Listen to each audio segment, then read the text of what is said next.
له هر څه نه مخکې تاسو ته مبارکي وایم چې الله تعالی دغه لویه پیروزي در نصیب کړه چې د صحت په برخه کې یا خصوصا د ماشومانو د صحت په برخه کې یا په هغه کې هم د زړه په برخه کې لاسته راوړنې او پرمختګونه لري.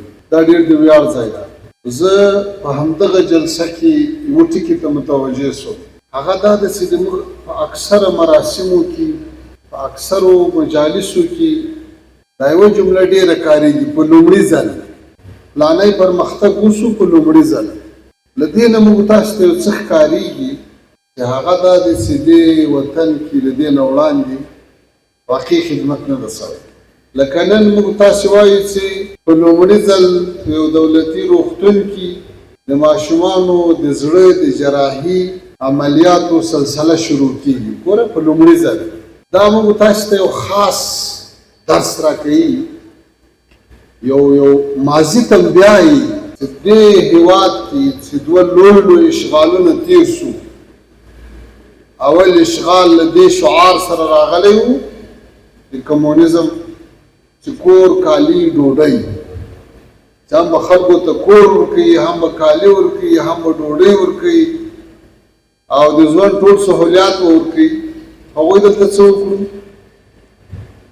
دا چې 20 کاله د دنیا هغه پرمختللي قوي هېوادونه چې په راس کې امریکا وه، ناټو وو، فرانسه وه، برطانیه وه، بهترینه ټکنالوژي ورسره وه، په میلیاردونو ډالر یې دلته مصرف کړو. خو بیا هم موږ تاسې اوسو نن ورځ د څه شي افتتاح کوو؟ په لومړي ځل د زړه د عملیاتو. نو معلومه شوه چې د دې وطن په اصلي ضروریاتو باندې په زیربناو باندې دلته چا مصرف نه ده کړی، سرمایه ګزاري نه ده کړې. تاسو ډاکټر صاحبان ښه په دې موضوع باندې آګاه یاسته. زه خو چې په ټول هېواد کې ګرځم ما نه دي لیدلي چې دغه یوه لویه شفاخانه په تېرو 20 کلو کې جوړه سوې ده، یا دغه یوه ښه فابریکه په تېرو 20 کلو کې د حکومت له لورې جوړه سوې ده، شفاخانه د حکومت له لورې جوړه سوې ده. دا نه دي سوي. داسې نن الحمدلله په هره برخه کې قدمونه اخلو او وایو چې په لومړي ځل دغه کار دغه پرمختګ رامنځته شو. دا موږ تاسو ته د یو ښه مستقبل زیری راکوي او زه په دې هم خوشحاله یم چې د افغانستان ټولنه په لومړي ځل یو بل ته لاس ورکوي او په یوه قشر یا په یوه فکر یا په یوه مسلک باندې تکیه نه کوي. نن الحمدلله زموږ ډاکټر صاحبان، زموږ مسلکي کدرونه، زموږ انجینر صاحبان هغوی له علماو سره، له طالبانو سره، له مجاهدینو سره وږه په وږه کار کوي او په هره برخه کې لاسته راوړنې لري.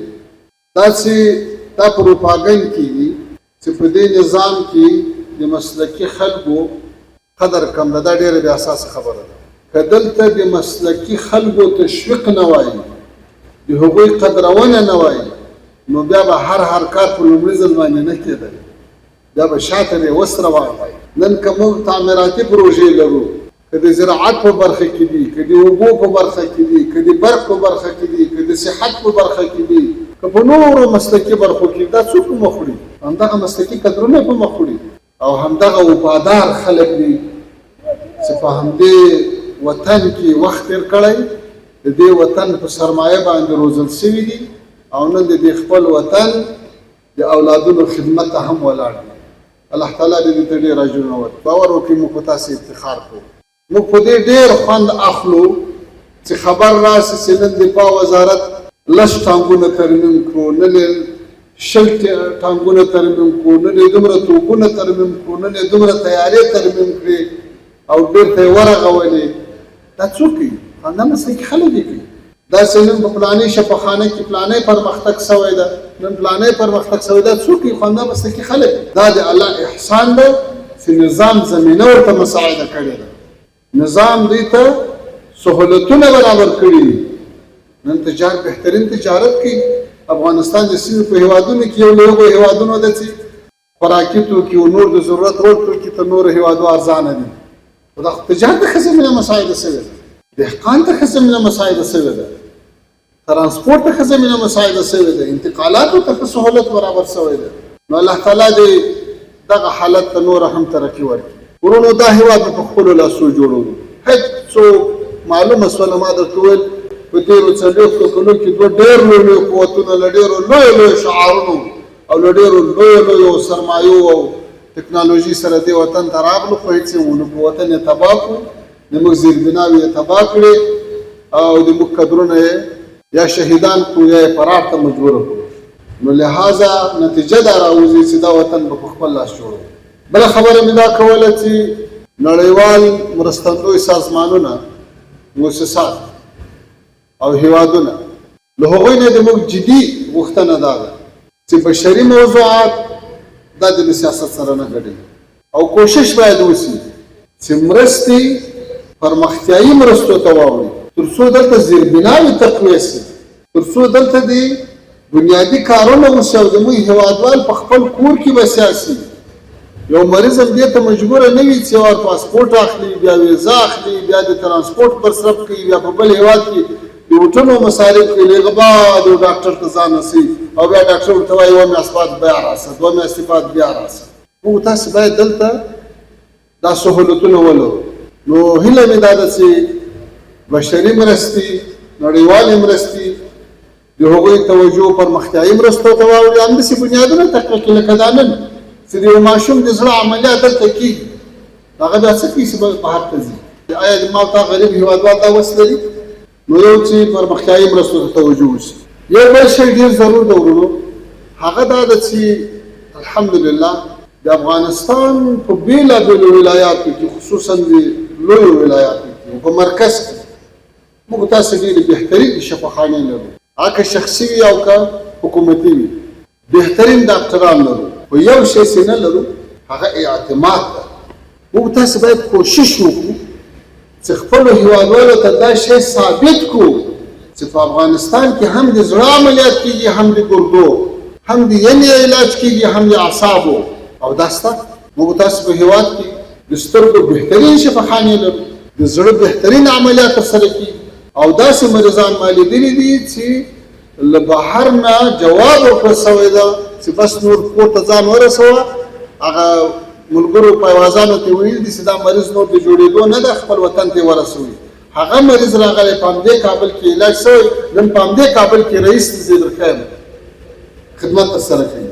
موږ تاسې په هرات کې څومره ښې شفاخانې لرو، موږ تاسې په کندهار او په مزار او په ننګرهار کې څومره ښې شفاخانې لرو، په کابل کې څومره ښه روغتونونه لرو، شخصي دولتي.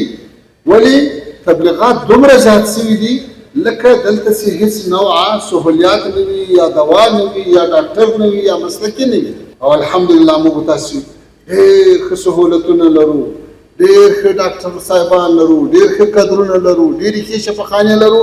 نو که دې ته کار وشي، ډاکټر صاحبان او محترم وزیر صاحب نه د ما هیله دا ده چې هغه شفاخانې او روغتونونه چې هغوی ښه پرمختګ کړی وي، هغه د هر چا وي، که هغه هر چا جوړه کړې وي، هغه د هر په هر عنوان باندې جوړ وي، هغوی ته باید د هغوی قدرونه وشي، هغوی ملت ته معرفي شي چې دغه د دومره غټ کار یې کړی چې ملت هغوی ته مراجعه وکړي چې بهر ته ځي خو هلته دې ورته راشي. یعنې تاسو اندازه ولګوئ د جهاد په کلونو کې چې کله 20 کاله موږ د امریکا او د ناټو د هغو په مقابل کې مبارزه کوله، د هېواد په ډېرو لرو سیمو کې، په غرونو، رغونو کې، په درو کې، هلته موږ ته زخمیان راکېدل او ډېر کلک کلک زخمیان، په د هغو علاج کېدو. په همدې صحیح ده ځینې سیمې به داسې هم وي، خدای تعالی دې د ډاکټر صاحبانو ته ډېر خیر ورکړي چې په دولتي شفاخانو کې به کار کوو، خو د شپې به راتلو د مجاهدینو په ساحو کې به د مجاهدینو د زخمیانو تداوي کوله. ولې په ځینو سیمو کې به دا سهولت هم نه و، خو د هغه باوجود الله تعالی افغانانو ته داسې استعدادونه ورکړي وو چې په ډېر لنډ وخت کې به زموږ نوي ځوانان دې مرتبې ته ورسېدل چې جراحي عملیات نه کول، او نن هغه په صلحاو مجاهدین دلته ګرځي. تاسې وینئ چې د لوی علاج شوی. نو چې په هغه حالات کې، په غرو کې، په رغو کې، په دښتو ویلانو کې، په نه امکاناتو کې صحت برق بنو علاج کېدو، نو الحمدلله نظام ده، امن ده، سهولت ده، زمینه مساعده ده، لوی لوی شفاخانې لرو. دلته خو باید بیخي دا کار وشي. نو مهمه دا د ورونو چې باور پیدا شي او ملت ته باور ورکړو چې دا خدمات دلته شته او هغه په اعتماد سره دلته راشي. له دې نه علاوه ورونو چونکې تاسې دا مجلس مسلکي مجلس ته د ډاکټر صاحبانو مجلس ته زه نور څه زیاتول نه غواړم، ولې د تاسې ټولو ډېره قدرونه کوم، د تاسې ټولو د الله تعالی دا سایه قبوله کړي او باور وکړئ د امارت پالیسي همدا ده چې تاسې د خپل وجود غوندې په تاسې خوا بدېږي او تاسې خپل تن وجود بولي. تاسې د موږ د زړه ټوټې یاسته، تاسې د دې وطن افتخارات یاسته، تاسې د دې وطن خادمان یاسته. دا چې تاسې دلته خپلو هېوادوالو خدمت کوئ دا ډېر لوی افتخار د الله تعالی تاسو ته ډېر اجرونه درکړي او الله تعالی دې موږ تاسې د عامه روغتیا وزارت ته نورې کامیابۍ هم ورنصیب کړي. خدای تعالی دې وکړي چې په ډېرو دغسې محافلو باندې لکه نن چې جوړ شوی ده موږ ټول هېوادوال ونازول شي. واخر دعوانا الحمد لله رب العالمين.